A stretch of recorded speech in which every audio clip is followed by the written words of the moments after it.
Alright, so this video is going to mark 1 year since I first posted a video here on YouTube, and because of that I'm going to be doing an overview on one of my personal guns, and this is kind of the gun that I've been using more than any other gun that I currently have, right? And this is going to be an AAP-01 Carbine. So it's fully built out pretty much. I'm going to go over kind of all the things I've done to it and all that stuff here in a second, but this is kind of like my main gun right now, right? So basically starting off, I got kind of like a tan and black scheme with a little bit of red accents. Basically, what happened is I had a red bolt that was for a different build, but the red bolt ended up not being compatible with that build, so I decided to throw the red bolt into this. And because of that, I also got a red barrel to kind of match, kind of in line, and then also a Coca-Cola cover for my T1 up here, right? And basically, the rail I got was one of my coworkers' rails that he wasn't using, so I have this on here, and the rail is somewhat temporary. I might end up changing it out for something else, but I've tried a couple rails, and this has been the best one so far, at least in my opinion.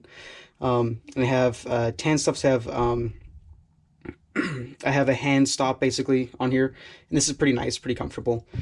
Right here, so this grip is the CTM TAC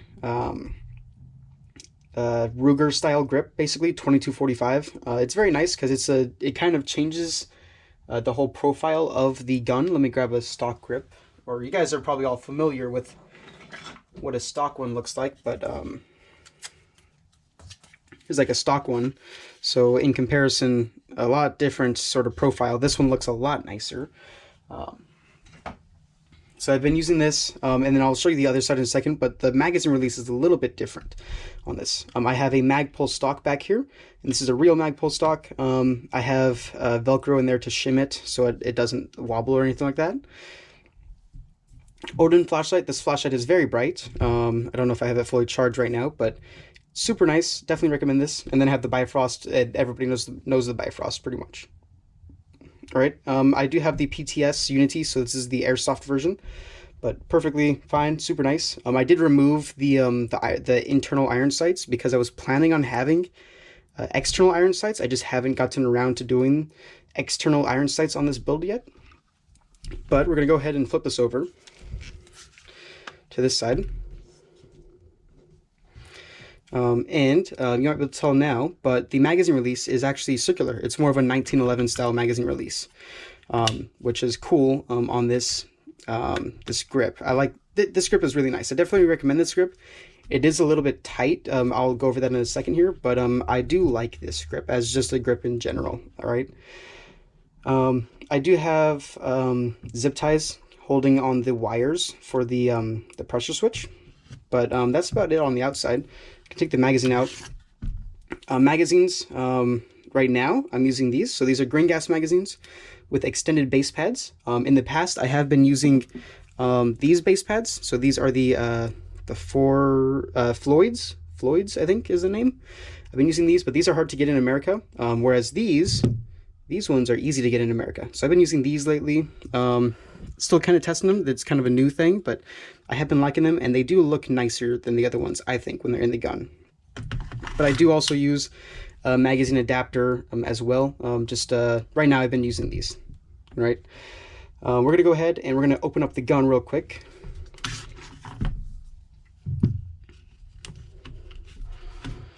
Now, so these grips are kind of picky. These are meant for only pistols, so any sort of carbon kit is not going to work out of the box. So I have on here, I have shaved on there, so that it will fit inside of the receiver here, right? The receiver, these receivers, I do recommend you either shim them or get a grip like this. That's going to kind of do the shimming for you. These receivers are kind of, they can be a little bit loose. So you need to keep track of that, because if it gets too loose, you're going to end up having problems. But doing this grip with this receiver, you're going to be fine. Right? And basically this receiver is kind of a shell for the the stock upper, basically. And I do have the internals fully kitted out with Cowcow steel stuff. Oh, sorry, my camera's shaking. I don't know if I'm going to be able to fix that, but I have full Cowcow steel internals in here. Super nice. I have been using the stock trigger. The stock trigger, I do actually really like the stock trigger. It's kind of one of the few stock triggers that I actually really enjoy. So I've just been using this, and this is perfectly fine, super nice. There is no safety in here because there's no safety on this. So I only have the trigger safety, which is broken, but the trigger safety is somewhat good. So it's working right now, but sometimes it doesn't work. But doesn't really matter that much.